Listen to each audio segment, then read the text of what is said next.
कल प्रकरण चल रहा था कुल कोटि का।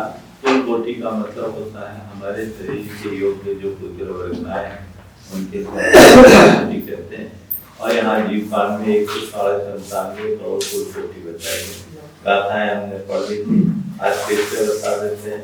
जिनमें पृथ्वी काई के 22 लाख कुल कोटि और जल काई के 7 लाख, अग्नि काई के 3 लाख और वायु काई के 7 लाख, वनस्पति काई के 28 लाख, 2 इंद्रिय 3 इंद्रिय 4 इंद्रिय के सबसे 7 8 9 लाख और आपके पंचेंद्रिय त्रियंशों में जलचर के 12.5 लाख करोड़ और नक्षत्र के 12 लाख और थलचर के 10 लाख।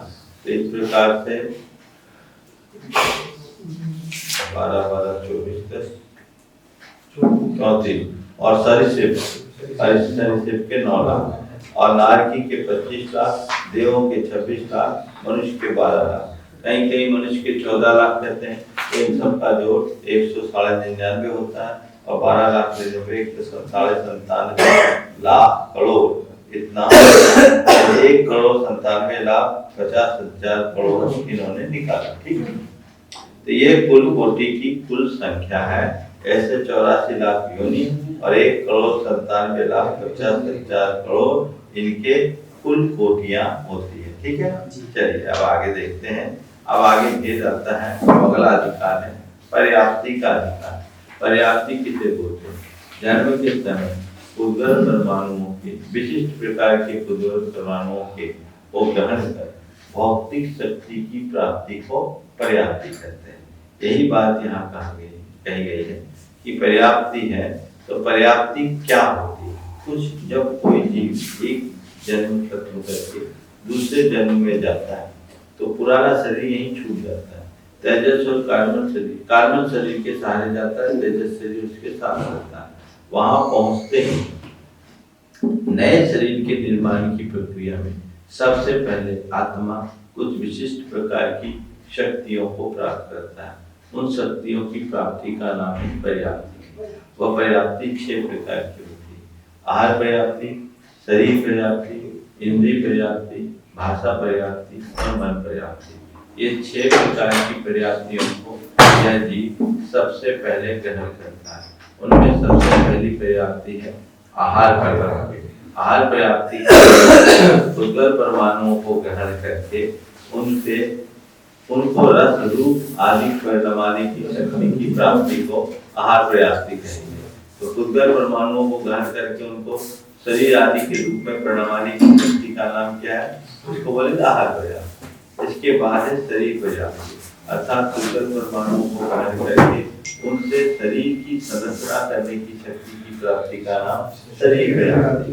फिर इसके बाद इंद्रिय पर्याप्ति, उनसे इंद्रियों की संरचना करने का नाम इंद्रिय पर्याप्ति। फिर श्वास और उच्छ्वास परमाणुओं को ग्रहण कर उनको छोड़ने और प्रश्वास रूप परिणमाने की शक्ति की प्राप्ति का नाम श्वास पर्याप्ति। भाषा के योग पदवारी परमाणुओं को ग्रहण कर उन्हें भाषा रूप परिणमाने की शक्ति का नाम भाषा पर्याप्ति। और मन के योग मनन के योग पुद्गलों को ग्रहण कर उन्हें मन रूप परिणमाने की शक्ति का नाम की प्राप्ति का नाम मन पर्याप्ति। ये 6 पर्याप्तियां हैं जिसे प्रत्येक जीव अपने योग पर्याप्तियों को जन्म की उत्पत्ति के प्रथम क्षण से ही प्राप्त करना ग्रहण करना शुरू करता है। और उत्पत्ति के प्रथम क्षण से ग्रहण करने के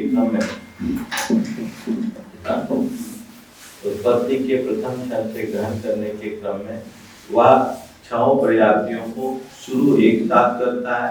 पूर्णता इनकी क्रमशः होती है। ग्रहण क्या करेगा? ओम नीचे से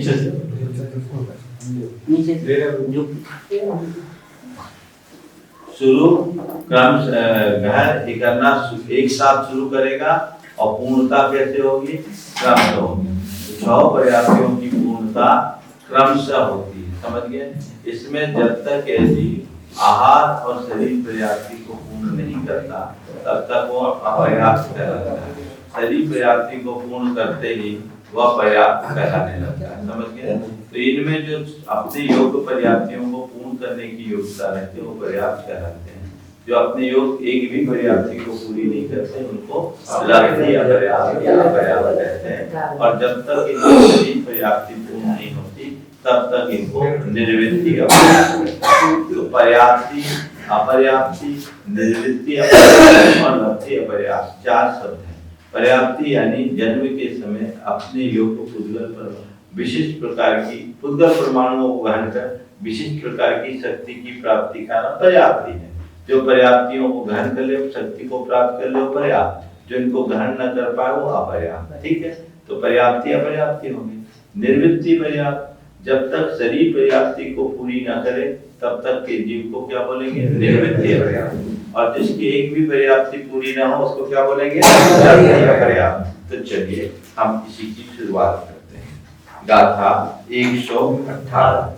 जय पुन्ना पुन्नाई, जय पुन्ना पुन्नाई, जय पुन्ना पुन्नाई, जय पुन्ना पुन्नाई, गणपत्थादियाई दब्बाई, गणपत्थादियाई दब्बाई, गणपत्थादियाई दब्बाई, गणपत्थादियाई दब्बाई, पुण्यदरा जीवा, पुण्यदरा जीवा, तिदरा मुने अब्बा, तिदरा मुने अब्बा, जय पुन्ना पुन्नाई, गणपत्थादियाई दब्बाई, पुण्यदरा जीवा, तिदरा मुने अब्बा।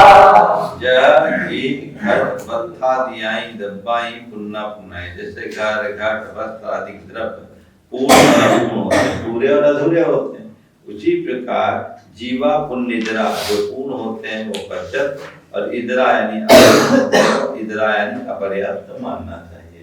जो अपने योग पर्याप्तियों को पूर्ण कर ले वो पर्याप्त, और जो अपने योग पर्याप्तियों को पूर्ण न करे उसका नाम अपर्याप्त।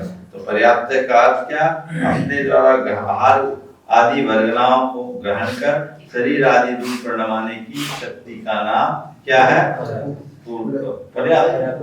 तो जन्म के समय विशिष्ट प्रकार के पुद्गल परमाणुओं को ग्रहण कर पुद्गल परमाणुओं को ग्रहण कर विशिष्ट प्रकार की भौतिक शक्ति की प्राप्ति का नाम पर्याप्त है।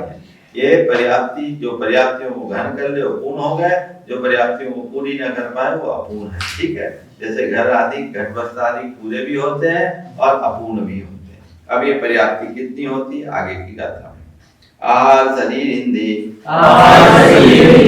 पद्धति आन पान भाषमनो, ताड़ी पंच छप्पी,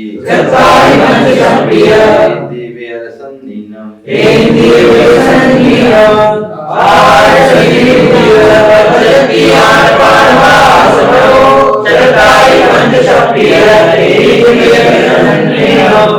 पर्याप्ति, शरीर पर्याप्ति, इंद्रिय पर्याप्ति, आन पान पर्याप्ति, भाषा पर्याप्ति और मन पर्याप्ति, ये 6 पर्याप्तियां हैं। कौन कौन सी 6 पर्याप्ति हैं?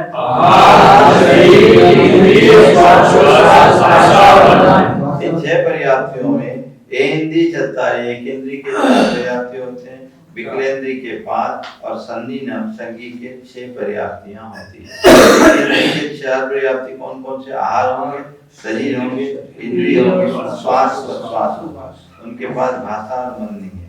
2 इंद्रिय से भाषा शुरू हो जाती है तो भाषा होंगी, 2 इंद्रिय से संगी, पंचेंद्रिय तक आहार, शरीर, इंद्रिय और भाषा और श्वास और भाषा। लेकिन संगी को 6 पर्याप्तियां होगी। तो इस प्रकार अभी हमने आपको बताया था पर्याप्त, अपर्याप्त, निर्वृत्ति अपर्याप्त या लब्धि और लब्धि अपर्याप्त।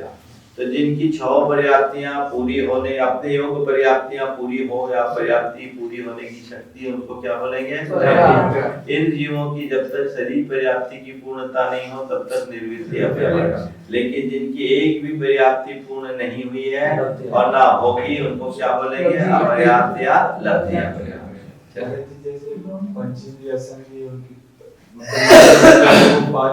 पांच पर्याप्ति होगी, मन पर्याप्ति नहीं होगी।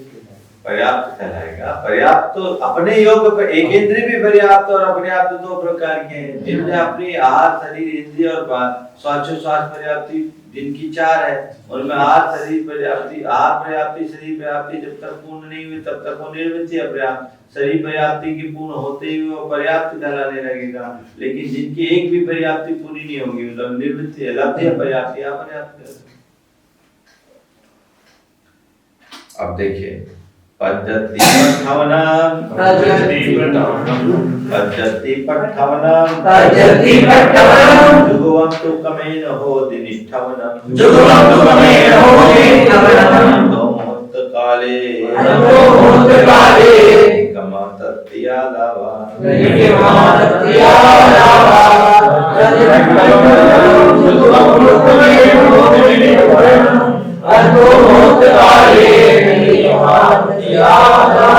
पद्धति पठवनों पर्याप्तियों की प्रस्थापना जुगों में एक साथ होती है, लेकिन कमेन होति निष्ठवनम उनका निष्ठापन क्रमशः होता है, पूर्णता क्रमशः होती है। शुरुआत एक साथ जो भी होंगे अपने योग सभी पर्याप्तियों को पूर्ण करने में तत्पर होगा, लेकिन क्रमशः पूर्ण होंगे। अंत मुहूर्त काले नहीं कमा आगे आगे की पर्याप्तियों के काल में अंतर मुहूर्त अधिक है। आज पर्याप्ति सबसे पहले पूरी होती, फिर शरीर पर्याप्ति होगी, अंतर मुहूर्त बाद, फिर इंद्रिय, फिर श्वासोच्छ्वास, फिर भाषा, फिर मन, और इन सब का तत्यालावा पूरा काल मिला ले तो अंतर उतना ही आला पद्धतस्य उदिये नीनि पद्धति नित्थिदो होति जाव शरीरम पुन्नम निपत्य पुन्नगो तावर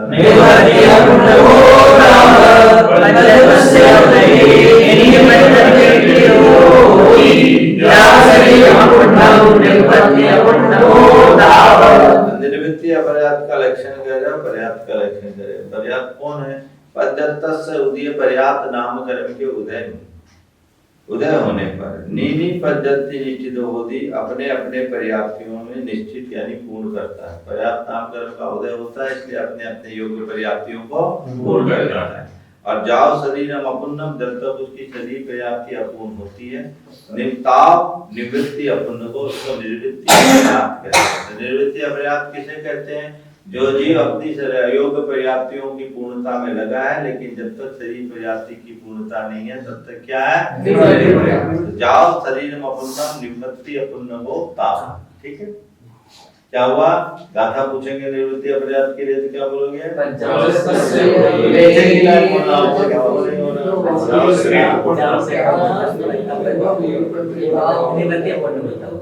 जाओ शरीर अपुन्नम निवृत्ति अपुन्नमो तावा। बस ये सूत्र याद करो, मैं बोलता हूँ तो एक बार जाओ शरीर अपुन्नम निवृत्ति अपुन्नमो तावा। याद रहेगा। ताव जाओ के साथ ताव जरूर आएगा, वो वाला ताव नहीं, यावत तावत जैसे तैसे। जाओ शरीर अपुन्नम निवृत्ति अपुन्नमो ताव। जाओ शरीर पुण्य। ठीक है। अब उदय अब हमारे यहाँ लब्धि पर्याप्त जीव कैसे होता? उदयस्सु अपुन्नस्य उदयस्सु अपुन्नस्य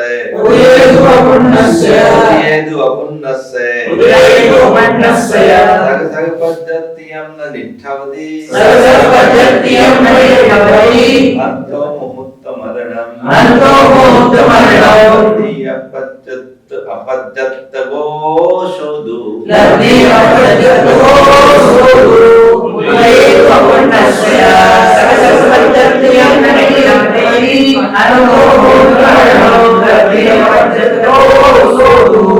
उदयेतु अपुन्नस्य अपर्याप्त कर्म के उदय से सग पद्धतियं न निष्ठवति अपने अपने योग एक भी पर्याप्ति को जी पूरा नहीं करता, और अंत मुहूर्त मरण उसका अंतर मुहूर्त में ही मरण हो जाता है। सो लब्धि अपत्यंत वो उसी को लब्धि अपर्याप्त कहते हैं। तो जो अपने योग एक भी पर्याप्ति को पूर्ण ना करे उसका नाम लब्धि अपर्याप्त, जो लब्धि से अपर्याप्त है उसका नाम लब्धि अपर्याप्त। ये क्यों होता? अपर्याप्त नाम कर्म के उदय से लब्धि अपर्याप्त आज का मरण अंतर मुहूर्त में होता है। निगोदिया जीव सारे लब्धि अपर्याप्त नहीं, निगोदिया जीव पर्याप्त भी होते हैं अपर्याप्त भी होते हैं। लब्धि अपर्याप्त ऐसे 3 से पढ़ा कि नहीं पढ़ा जीव समास में? बादर निगोद पर्याप्त अपर्याप्त, सूक्ष्म निगोद पर्याप्त अपर्याप्त, फिर सबको लब्धि अपर्याप्त नहीं बोल रहा। लब्धि अपर्याप्त का समय जो था सबसे सूक्ष्म का 3 समय का बताए थे। तो ये पूछ रहा है कि सब किसने बोला तीन नहीं, समय? अवगाहना की दृष्टि से तीसरे समय में सबसे छोटी अवगाहना होगी। हाँ, लब्धि अपराध। ये पूछ रहा था कि ऐसा है क्या मिनिमम इतना समय हर जीव जिंदा रहता है, ऐसा कुछ है समय का? ऋजु गति क्यों लिया इसमें? बिल्कुल ऋजु गति इसलिए लिया कि प्रथम और ऋजु गति में उसका अवगाहन कम होता है। वो रेक्टेंगल और स्क्वायर। हाँ, आयत और समचतुरस्र होता है और तीसरे समय में गोल हो जाता है और विग्रह गति में उसका आइडिया बड़ा हो जाता है, हमको लघु अवगाहन है। बड़ा गत्यानुपूर्वी गत्यानुपूर्वी की वजह से। और फिर तद्भवस्थ होगा तृतीय समय में भी तो उसका बड़ा रहेगा। चलिए, तीन निशया छत्तीसा छावट्टी सहस्रगानि मरणानि अंतो मुहूर्त काले याचे उद्भवा निशया छत्तीसा छावट्टी सहस्रगानि मरणानि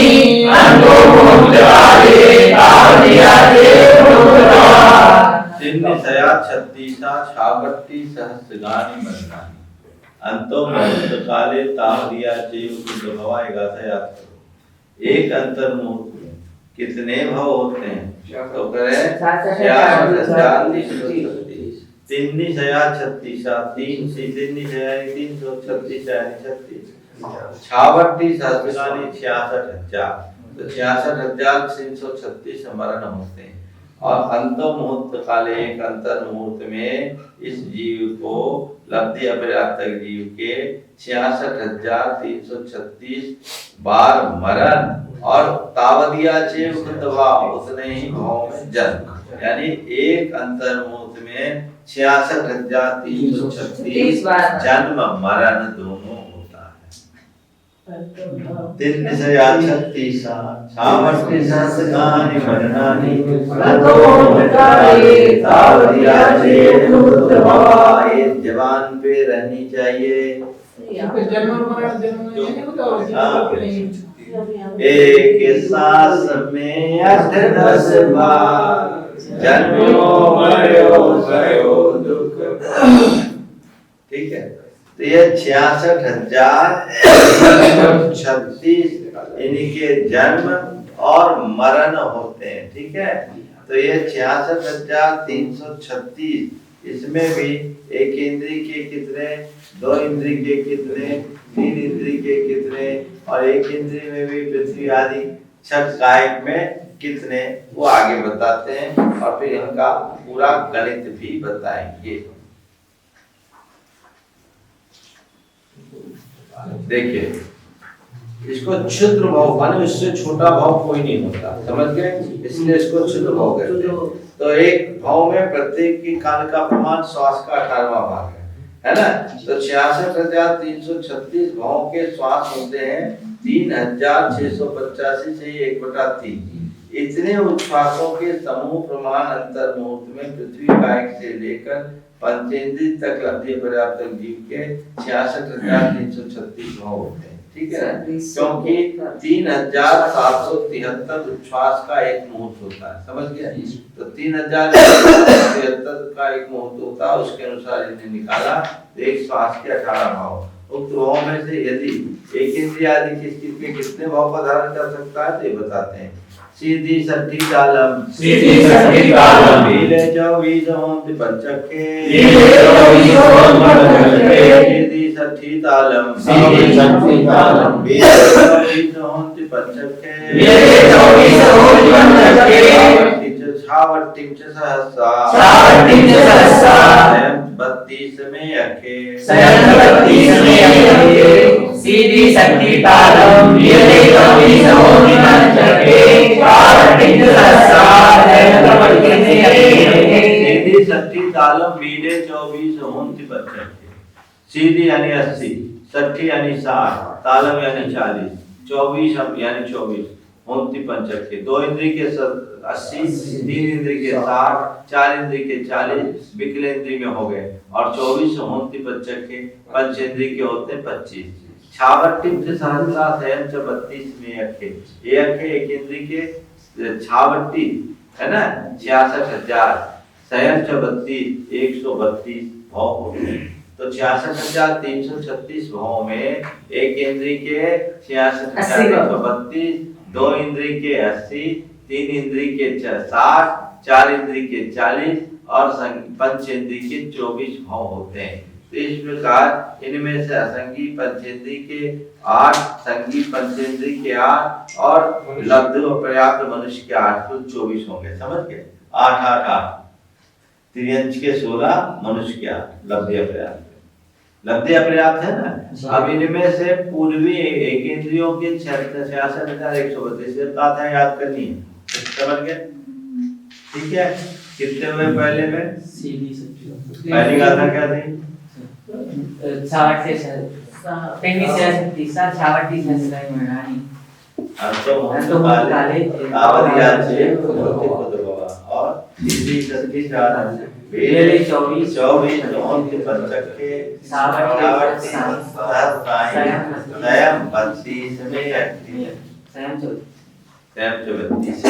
सबकी श्वास के प्रमाण अलग होता है। हाँ? सबकी श्वास के प्रमाण अलग होता है। हाँ, क्या बोले? श्वास के प्रमाण सबकी श्वास लेने की होती है अलग। वो ये सामान्य मनुष्य की श्वास की अपेक्षा है।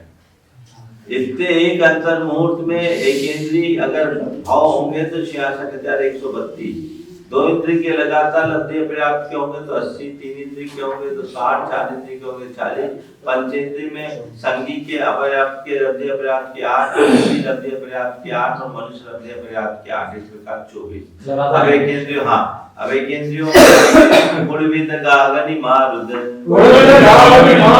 सारन थूल सोम पत्तेया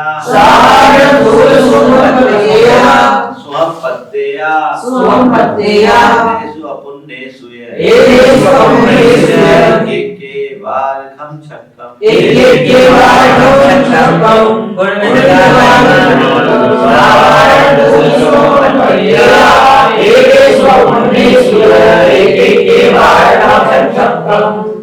अपने को चाहिए 66,132, है ना। तो पूर्वी दग अग्नि मारुत, पृथ्वी का है, दग यानी जल का है, अग्नि का है, मारुत यानी वनस्पति का है, वायु का है। और वनस्पति का है में साधारण सूर सुहुम पत्तेया, साधारण, ठीक है। और उसके बाद प्रत्येक वनस्पति, है ना। और पृथ्वी जल अग्नि वायु साधारण, है ना। और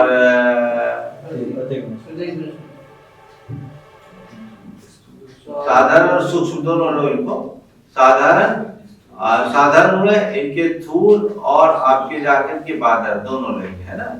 थूल और सूक्ष्म, थूल सुहम पत्तेया, ठीक है। तो पूर्वी दग अग्नि मारुत सहारण थूल सुहम, पृथ्वी काय बादल और सूक्ष्म, अग्नि काय जल काय बादल सूक्ष्म, अग्नि काय बादल सूक्ष्म, वायु काय बादल सूक्ष्म, साधारण सूक्ष्म और साधारण बादल। तो कितने हो गए?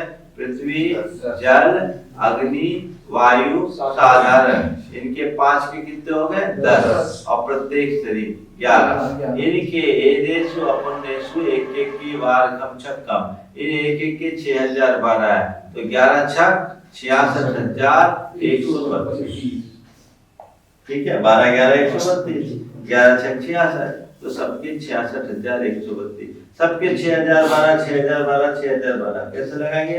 पृथ्वी जल अग्नि वायु साधारण सूक्ष्म बादल, माधुरी दत्त, और प्रत्येक बादल ही होता है 11। तो एक इंद्रिय के हो गए कुल 6,012 6,012 6,000, ठीक है। पंचतस्य शरीर पंचत शरीरस्य पंचतुर्यस्य काय योगस्य पुण्यतम पुण्य योगो तिनिधिठो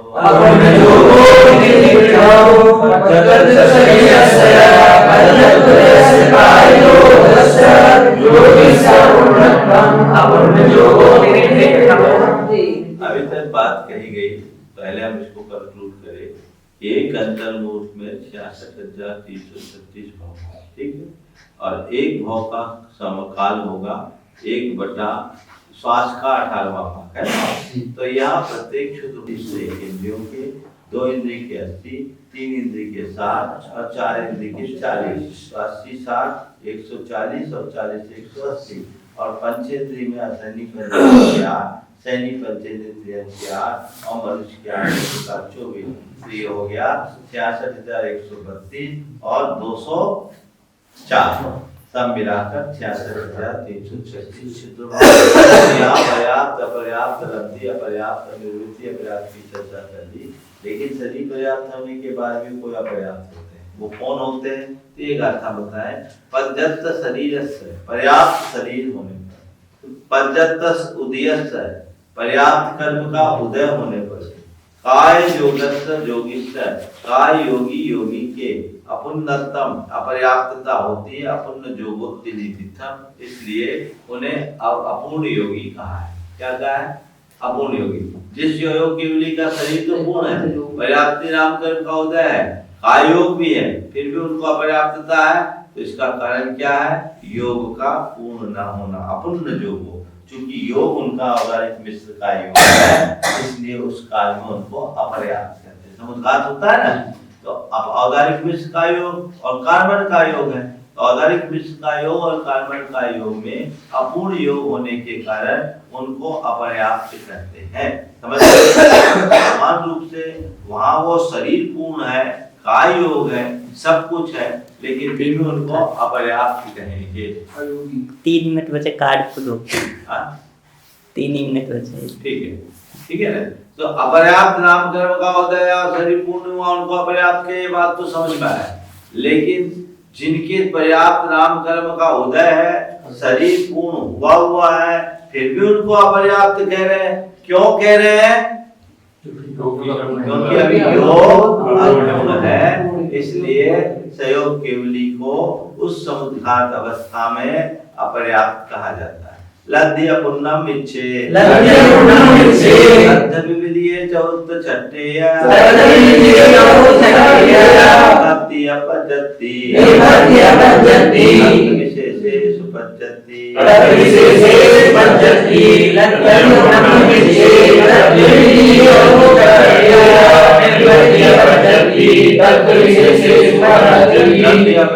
का तो मिथ्यात्व गुण स्थानीय होता है, लेकिन निर्वृत्ति अपजति निर्वृत्ति अपर्याप्त भी, यानी मिथ्यात्व में भी, दूसरे में भी, चौथे में भी और आहार शरीर की अपेक्षा छठे में भी होते हैं। शेषेषु पज्जति, और शेष में केवल पर्याप्त है। पहले 22 गुण स्थानों में पर्याप्त है, तथ्य भी और शेषेषु, उन गुण स्थानों में 1 2 4 में भी, 6 में भी और शेष गुण स्थान में भी पर्याप्त होते हैं। यानी लब्धि अपर्याप्त तो केवल मिथ्यात्व में होंगे, निर्वृत्ति अपर्याप्त 1 2 4 6 में होंगे, अथवा केवली भगवान की अपेक्षा से 13 में होंगे, और इसके अलावा 13 में निर्वृत्ति अपर्याप्त नहीं होंगे, अपर्याप्त योग होंगे। योग के कारण वैसा होता है। इस प्रकार आज इतना ही रखें। आप लोगों को जो लाभ ले रहे हैं, हमने 10 भक्तियों का अर्थ बताना भी प्रारंभ किया है, जो 2:30 बजे से यहाँ आपको चैनल पर उपलब्ध होगा। जो ऑनलाइन है तो 10 भक्तियों का अर्थ देख सकते हैं। अभी अनहद भक्ति चल रही, जिसे एरियापद शुद्धि कहते हैं। जो भक्ति पाठ नियमित करते हैं, उनको अर्थ समझना है, उनके लिए वो उपयोगी हो सकता है। सभी लोग लाभ ले सकते हैं। जावनी के ज्ञान से सुते लोकालो सोवान तो